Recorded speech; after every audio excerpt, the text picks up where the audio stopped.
Pada pagi yang sejuk, angin segar memasuki jendela tempat Udin tinggal. Udin yang tengah berbaring di atas kasur kecil di kamarnya, mendapati suara langkah kaki yang perlahan-lahan mulai mendekat ke kamar miliknya. Sosok itu membuka pintu kamarnya dengan sangat keras. Alangkah terkejutnya Udin melihat sosok tersebut ialah ibunya. Udin merasa sangat ketakutan karena melihat tatapan ibunya yang begitu mengerikan. "Hei Udin, sudah pagi, kenapa belum bangun? Katanya hari ini ada tugas upacara," tanya ibu. Sontak Udin langsung berbalik arah melihat jam yang ada pada dindingnya.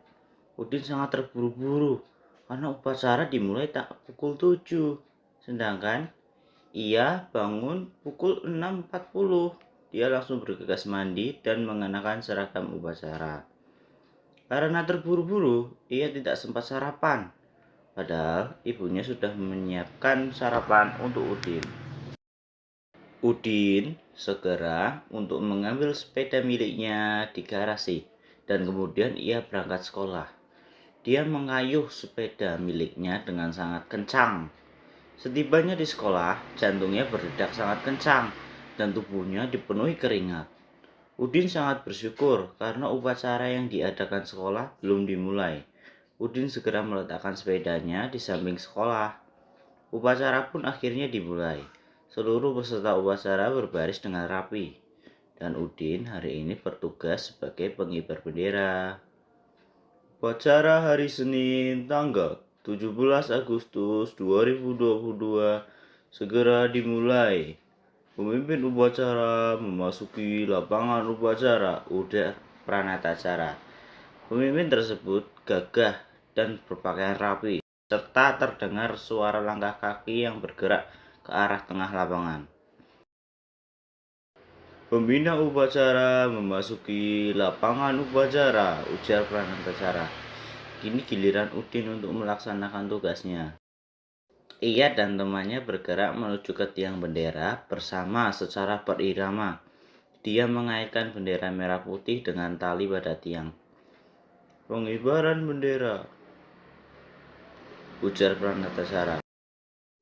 Udin yang sedang menarik bendera merasa badannya berat sekali. Matahari begitu panas baginya. Kepalanya sudah mulai pusing. Bendera merah putih belum terpasang, tapi Udin jatuh pingsan. 77 tahun sebelumnya, aku yang sedang berperang menggunakan senjata tradisional berupa bambu yang diruncingkan ujungnya, aku melawan para penjajah bersama ayahku. Perang ini memakan banyak korban, dan peradaban mereka yang jauh berkembang membuat perang ini tidak adil karena mereka menggunakan senapan api yang berbahaya. Berperang bukanlah hal yang gampang, karena perang mempertaruhkan nyawa maupun harta kita. Penjajah begitu kejam karena mempekerjakan kita secara paksa dan mengambil seluruh hasil tani demi kepentingan diri sendiri. Saat sedang berjaga-jaga di hutan, terkejutnya karena melihat mayat ayahku tergeletak di bawah pohon pinus.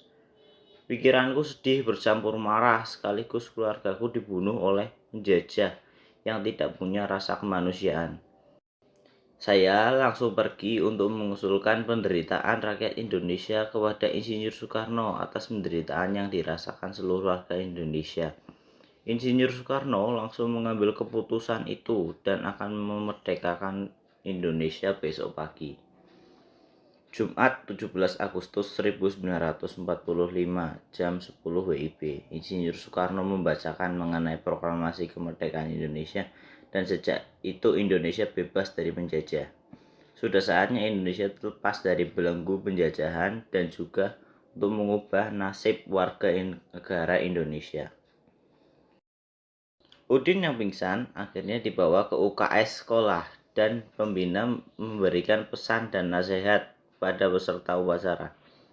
"Anak-anak yang kusayangi, kalian wajib menghargai jasa-jasa para pahlawan yang sudah berjuang menaruhkan nyawa demi Indonesia. Kalian patut bersyukur karena masih bisa sekolah dengan aman," nasihat guru. Upacara bendera telah selesai. Pasukan dibubarkan oleh pemimpin upacara, ujar Pranatasara. Semuanya bubar jalan, tegas pemimpin upacara. Udin yang kini telah tersadar dari pingsannya menyadari bahwa sarapan itu begitu penting baginya. Dan kita semua wajib cinta terhadap Indonesia karena perjuangannya yang begitu besar. Dan kita sebagai anak muda wajib bangga dan mencintai Indonesia.